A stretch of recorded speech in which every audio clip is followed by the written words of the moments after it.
Good afternoon, everyone, and thank you, James, for that introduction. And, James said a good education can do amazing things, and I certainly agree with that sentiment. And, whenever I ask anyone to think back to their education, what really made a difference for them when they were at school, I've yet to get the answer back. It was a smart board, or it was a textbook, or it was an exam or a scheme of work. The answer that comes back is always about a person. People talk about Miss Smith, Mr. Jones, Mrs. O'Neill, because education is all about that person standing at the front of the class. Those inspiring individuals, those 450,000 teachers that we have out there, they deserve and they have our admiration, our respect, and our thanks.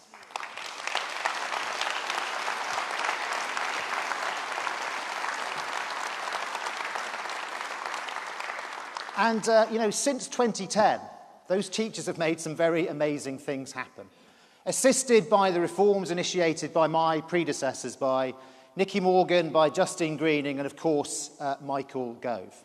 We are back, ladies and gentlemen, in the international top 10 for primary reading. We have a reformed curriculum and examinations.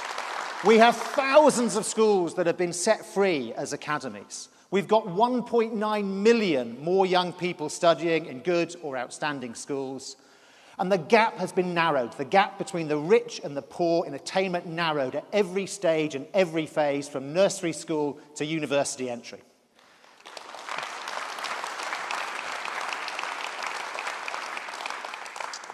Now that, ladies and gentlemen, that is a record of which you can be proud. And you should be proud. But you shouldn't be satisfied. We should not be satisfied until we can say that truly we have a world-class education for everyone, wherever they come from, wherever they're going, and whatever route they're taking through our education system. Until we've made sure that in every region of our country, in every group of our society, opportunity is truly equal. And of course, a world-class education depends on our investment in the future. And I say investment deliberately, because education spending isn't just public spending.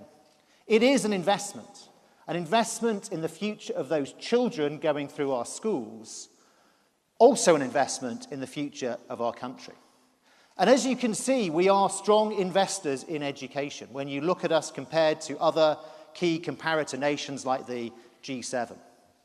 And we've also been investing heavily in the capacity of our system to ensure we have a good supply of good and outstanding places in our schools.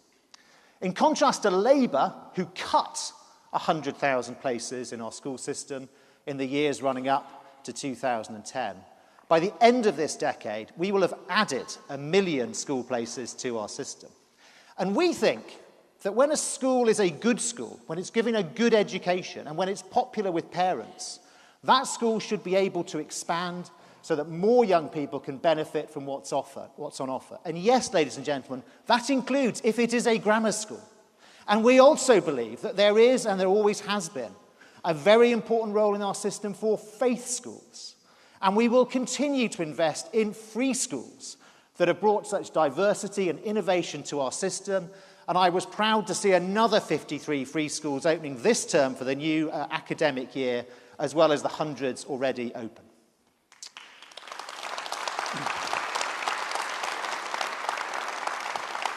Now, ladies and gentlemen, I can see here in the front row, and just give me a moment to introduce and to thank them, the brilliant DFE ministerial team, starting with Nick Gibb, who has been there from the very start and has done so much to drive academic standards in our schools, and particularly the focus on early reading and phonics. Anne Milton, with her infectious dedication to building up the skills base in our country, to apprenticeships and to colleges. Sam Jima, working alongside our excellent higher education sector and being such an effective voice for the student. Nadeem Zahawi, looking after the incredibly important areas of the early years and special needs, and in particular how we look after those children who are the most vulnerable in our society, those who are in care. And Theodore Agnew, Lord Agnew, our Minister in the Lords, who has brought his own expertise and experience from a leading multi-academy trust to his role as Minister for the School System.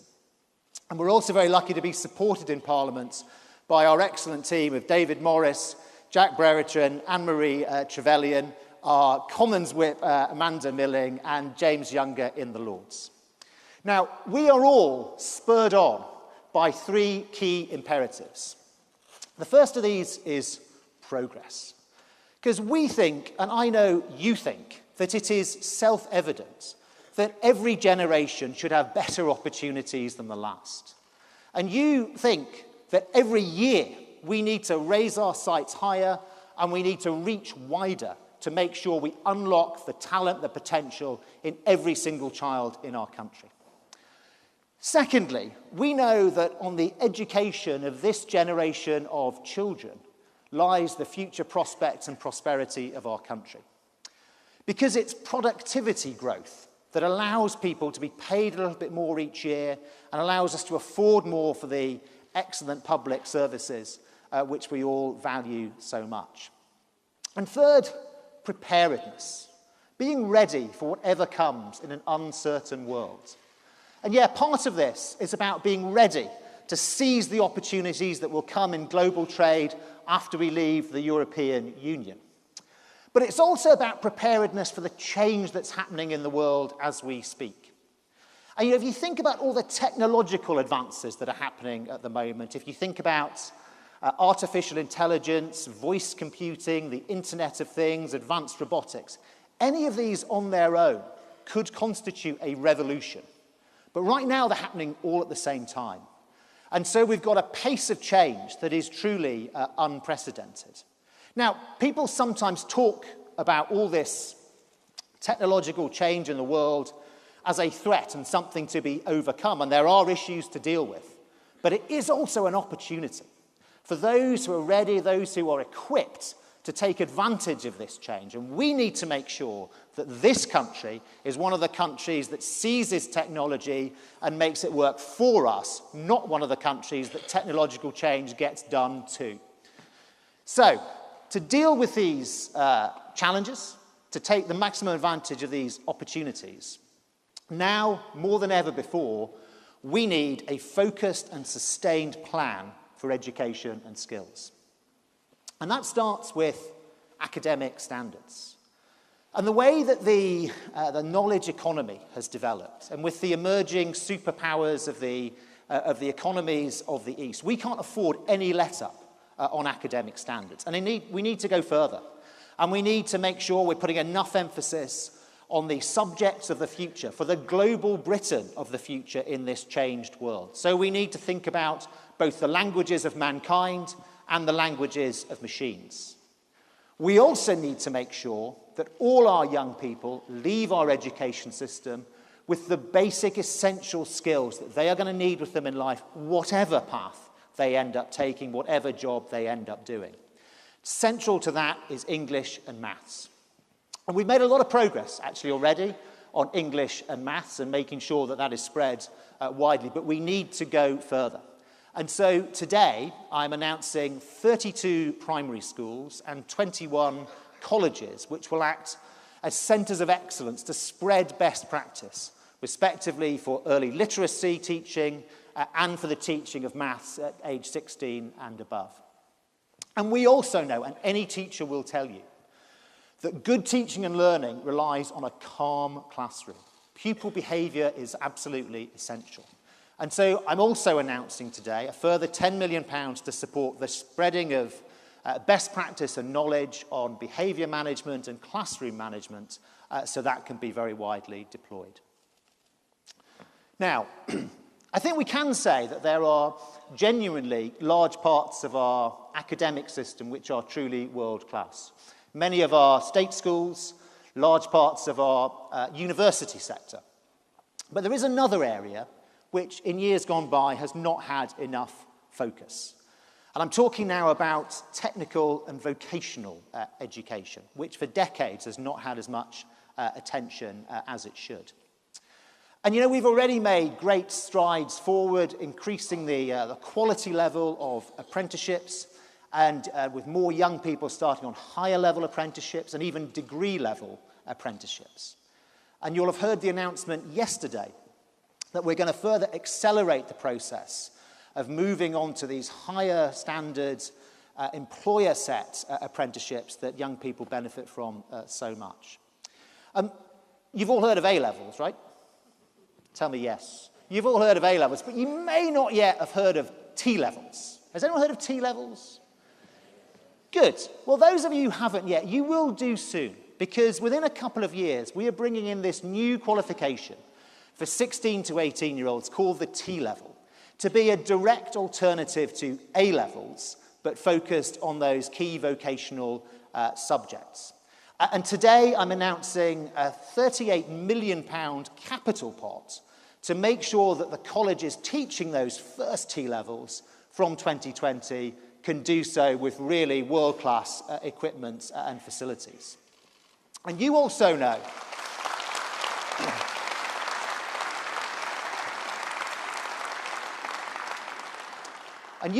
how important careers advice is and guidance for young people, and the key role that's played by careers advisors in schools. And so we're also going to be doubling the number of trained careers leaders in schools, so young people know about all those different routes. So they don't think there's only one route I can take to success, and they're aware of all the different career options available to them. We're also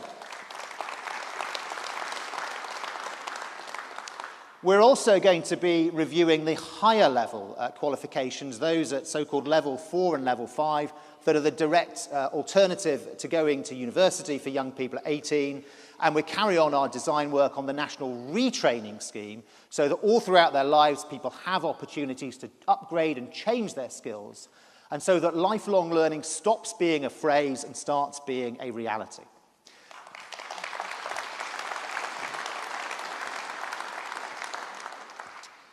Now, qualifications are clearly an absolutely essential part of education. They are, if you like, the paper passport that you leave school or college or university with and take with you into your career and into life.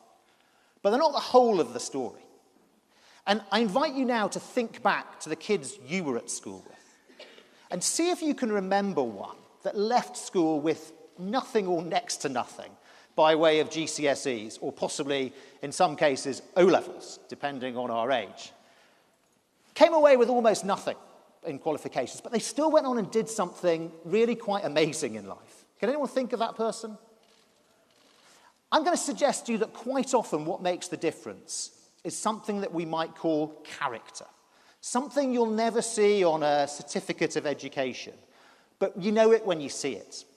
I mean things like determination and drive. I mean the tenacity to stick with the task at hand and the ability to bounce back from the knocks that life inevitably brings. Now, these character traits are closely connected with something I hear all the time about from employers, so-called workplace skills. Things like teamwork, commitment, the ability to look the customer in the eye and want to make the sale. And they're also connected, I think, to general health and well-being. And we're much more aware of this area, rightly so, in the education sector now than in decades gone by. And I'm pleased that we're going to be introducing mental health education into schools within the next couple of years. Now, actually, I don't think you can just walk into a class of 28 kids one day and say, today we're going to learn about character. Today we're going to do drive and determination.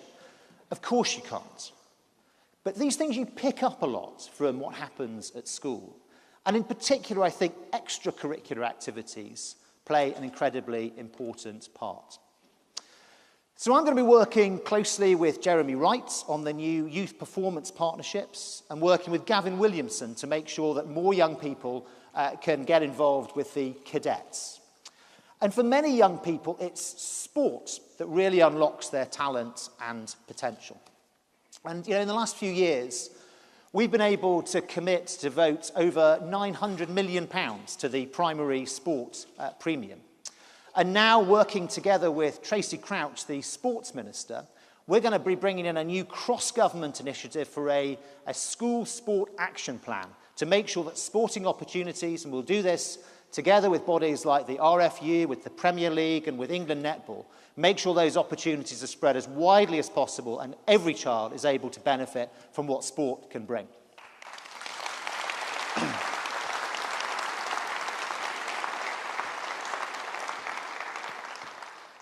Ladies and gentlemen, like many of you, I've been coming to this conference for many years. And in all those years I've been coming as a YC, as an activist, a parliamentary candidate, and more recently as an MP, I think that around the corridors of conference centres like this and around the fringe events and the cafes and the bars, I think I've heard more conversations about education than I have about anything else. Because we Conservatives know that education is the key to the future. And it was the first One Nation Conservative, the original, Benjamin Disraeli, who said, "Upon the education of the people of this country, the fate of this country depends." And since then, it has been Conservatives who have most resolutely acted upon that. From Balfour to Butler, from Baker to Gove. But you know, as we stand here today in 2018, we can't take for granted what's been achieved since 2010. Because we learned from Liverpool last week that the Labour Party want to put it all at risk. They want to undo our reforms and turn back the clock. And I was thinking about what a parent would think as they heard the speech of the Shadow Education Secretary, when she said she wanted to take all publicly funded schools back into council control, back into what she called the mainstream public sector with what she called a common rule book. Well, you know, for a parent whose child has been thriving at a free school or an academy, how they must have shuddered when they heard those words.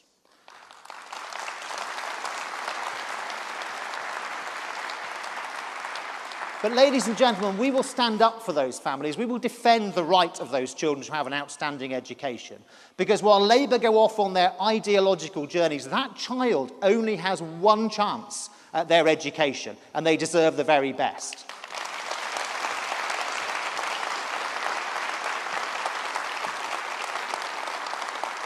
So far from going backwards, ladies and gentlemen, we need to move forwards with our reforms. We need to ensure that the vocational and the technical are absolutely on a par with the academic. We need to make sure that we extend our reforms into all regions, all parts of this country, that all parts of our society have equal opportunity, that everywhere we see raised expectations and raised aspirations. And when that happens, then we will be able to say, this is a world-class education for everyone. Thank you.